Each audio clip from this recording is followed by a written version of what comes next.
Is this your grandma's apple? This is one of my favorite fruits.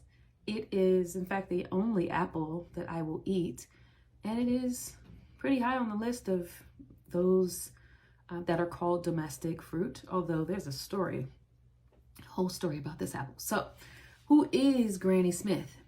I wanted to know. So here's the skinny on Granny Smith.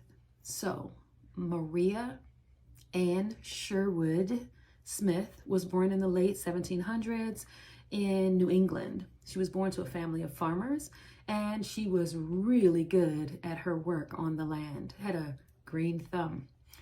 However, as she became around 18, 19 years old, she began to look for love, and she came across a man named Thomas Smith. Thomas Smith was a farmhand who was on their land and heading back to his own land.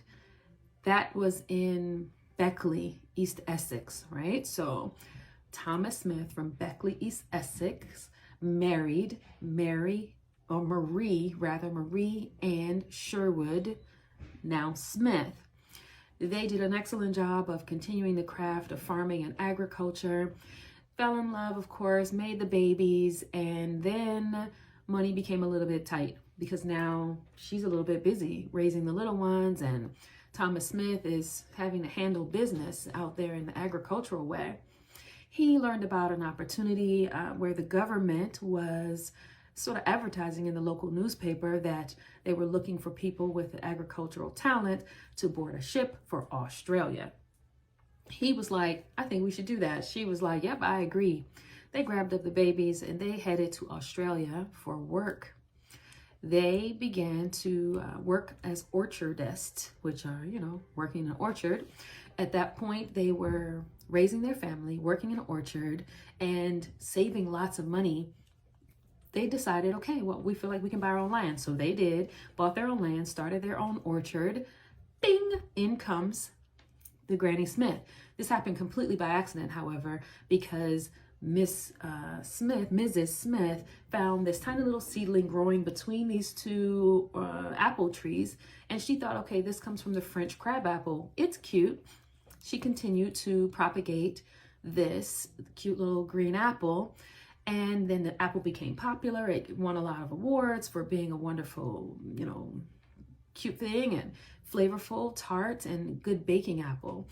That gave her lots of praise and gave her apple orchard business lots of money. That apple was then shipped from where they were in Australia to Great Britain, and from Great Britain to America. And that's how we got the Granny Smith apple. Truly a delicacy. However, that wasn't even what we needed to talk about. We needed to talk about this wax on these apples. So everybody's talking about how to remove this wax. I just want to encourage you to take a knife to it. And you see, there is wax on this apple. Though this apple has been through all the processes of dipping it and scrubbing it and all the other things. So it's important that you check the apples and check your process, because lots of people are thinking that they're doing something that's removing the wax from the apple. And I just want you to tell you that baking soda, no, didn't take it off. Vinegar, didn't take it off. And scrubbing it with lemon didn't take it off.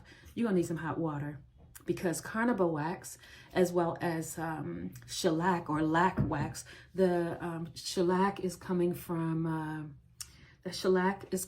lac bug, which is a beetle in Thailand and India, and then the carnauba is coming from a palm tree in Brazil.